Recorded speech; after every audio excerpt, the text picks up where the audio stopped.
Welcome back to part 2 of the graphic novel Murder Falcon. In this video we discuss chapters 3 and 4 to see if our heroes Jake and Johan can locate their old drummer, reunite the band, and destroy this evil once and for all. Remember to check out the MARVEL-ous team up with Tad and Grozz as well. See the description below for their channels to get their take on chapters 3 and 4. Chapter 3. In the opening scene, our heroes are rushing out of Jake's house on their way to the next emergency. Jake happens to catch Nate, the owner of Nate's music repair shop, putting up a for sale sign. Nate's hands are failing him, and he can no longer work on guitars. This is a sad time for Nate and Jake. Flashback 2 years ago. Nate and his wife are getting devastating news on someone's medical condition.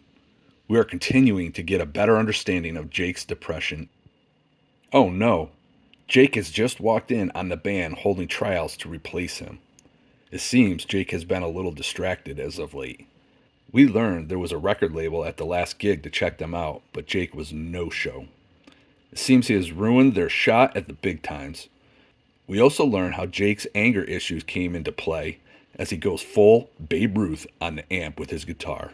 Back to current times. How convenient. The monster just happens to be causing chaos right where their drummer lives. Now that is an entrance. It seems we have found our drummer Jimmy and have come to save her and her father. Our heroes decide to make a stand against the Velder. But it seems they are no match and decide to make a run for it and need to get the Velder out of the city. With the Velder hot on their trail, they lead it out of the city and across the bridge where they decide to make another go at this monster. With Jimmy and Jake finally making up, the band is officially back together, and it is time for Jimmy to shine on her sweet drum set. Oh, did I mention this drum set has jetpacks and can fly?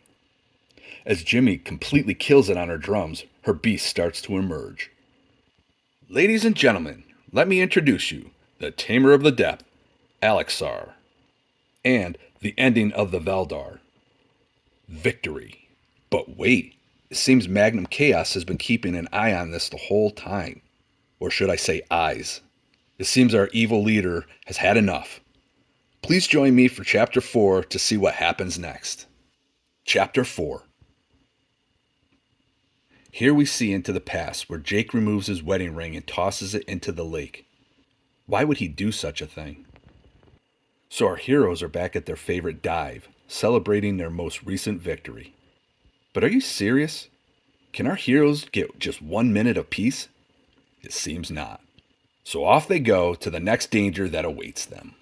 With Jimmy hammering away on the drums, Johan dropping a funky bass line, and Jake behind the wheels, Alexar and Halford take on the evil monster. Jake brings the van to a halt, and out jumps Murder Falcon to join the battle. But wait, it seems the evil monster is more focused than ever before. It seems as if it is being controlled and is winning the battle. Oh no! Jimmy and Alexar have been stomped. Oh my! Johan and Halford are down and out. Say it isn't so! Murder Falcon's mechanical arm has been destroyed. The tides have turned and Magnum Chaos is about to destroy Jake. With Magnum Chaos inside Jake's mind, we actually see that Jake is the one with a medical condition and not his wife. It seems Jake has pushed everyone away during this time and has lost everything. It's now all starting to add up why Jake was so depressed. With all the darkness and fear inside of Jake, Magnum Chaos is able to widen and stretch the great tear between our world and his. Was that a cowbell? Are those a herd of longhorns? Yes, it's a cowbell. And yes, those are a herd of longhorns beating back the evil monster. It seems Nate's hands aren't so crippled that he can't play everyone's favorite instrument, the cowbell. As the herd of longhorns are beating back at the monster, Jake finds the ring he tossed into the lake a year earlier and puts it back on his finger. Because Jake has put the ring back on, the power of his spirit has caused Murder Falcon's strength to increase, and he has been megaformed. With Jake back to his old form and feeling live again, he starts shredding on his guitar while Murder Falcon lays some serious lead from his dual Gatling gun into the monster. With the battle over, we learn there is still a bigger battle to come, but now Jake is no longer afraid to stand up and fight. A bit later, we see Jake is off to see about a thing. Now, Jake is complete. I hope you enjoyed this week's episode, and I hope that you join me again for the next installment of Murder Falcon, where we discuss chapters 5 and 6. Until next time, keep rocking, and remember the power of Murder Falcon. So at this point, probably going to wrap the video up. I'll give you a quick thought on this. I'm still enjoying doing this with Tad and Grozz, but I have to admit that the story is quite ridiculous. Actually, when I read chapters, 3 and 4, wasn't quite sure how I was going to go about this, so I just started taking pictures and coming up with some ideas.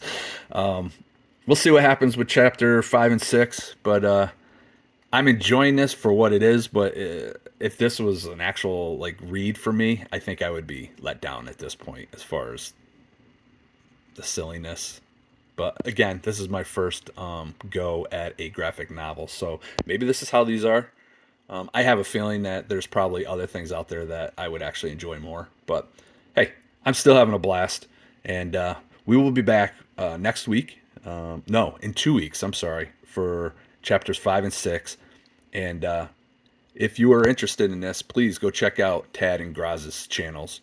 Like I said, I'll have their channels linked down below, and you can get a different idea of what's going on. Probably a better take than what you're getting here. But yeah, anyway, thanks for watching, and we will see you in a couple weeks.